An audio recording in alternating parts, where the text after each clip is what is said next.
নতুন করে বাংলাদেশে জাতীয় নির্বাচন বানচাল করার যে নানামুখী ষড়যন্ত্র দেখছি, এই ষড়যন্ত্র যদি আমরা রুখতে না পারি তাহলে আকাশের রাজনীতির যে অন্ধকার, সেই অন্ধকার থেকে আমরা পরিত্রাণের উপায় পাব না। গত 17 বছরে আমাদের মধ্যে যে ঐক্য ছিল, সেই ঐক্যের এখন যে বিভেদের সুর শোনা যাচ্ছে, সেই বিভেদের সুরে যারা পরাজিত শক্তি তারা উত্থান এবং আবির্ভাব হওয়ার চেষ্টা করছে। ভারত এবং বাংলাদেশের যৌথ, ভারত এবং আওয়ামী লীগের যৌথ প্রযোজনায় মাঠকে তারা বিশৃঙ্খলা করার চেষ্টা করছে, নানানমুখী ষড়যন্ত্র করছে। আমি যে কথাগুলো বলে শেষ করতে চাই, আজকে আপনারা দেখবেন ইসলামিক নামক যে রাজনৈতিক দলগুলো তারা ইসলাম ধর্মের কোরআন নিয়ে অবমাননা বক্তব্য দিচ্ছেন, তারা পিয়ার যে পদ্ধতি মানুষের মাঝে আনার চেষ্টা করছেন। আমরা তাদেরকে বলতে চাই, বাংলাদেশের 90% উপরে আমরা যারা মুসলমান ধর্ম বলি, আমরা রাসূল সাল্লাল্লাহু আলাইহি ওয়াসাল্লামের মতবাদকে বিশ্বাস করি। যারা পিয়ার পদ্ধতি চান তারা ইহুদি মতবাদকে বাংলাদেশের মানুষের উপরে চাপিয়ে দেওয়ার চেষ্টা করছেন।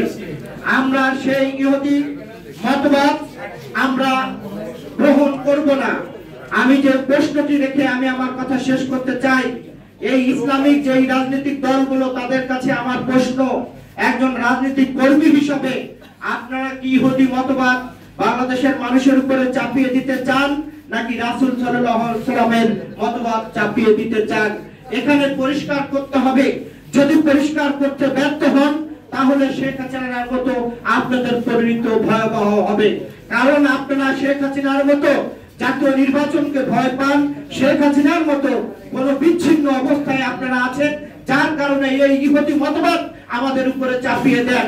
এই ইহুদি মতবাদ হলো ইসরায়েলের রাষ্ট্রনায়ক নেতানিয়াহু, যেই ইসরায়েল যে পিয়ার পদ্ধতি নিয়ে তিনি প্রধানমন্ত্রী হয়ে আজকে সারা বিশ্বে অরাজকতা করছেন। নারী থেকে পুরুষ থেকে শিশু থেকে শুরু করে সকলের উপরে অন্যায় অবিচার করছেন।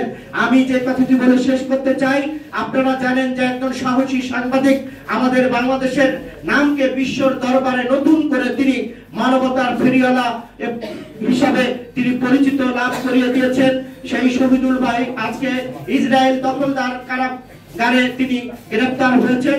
আমরা সরকারকে আহ্বান করতে চাই, আমাদের শহীদুল ভাইকে বীরের বেশে নিরাপত্তা দিয়ে বাংলাদেশে ফিরিয়ে আনবেন।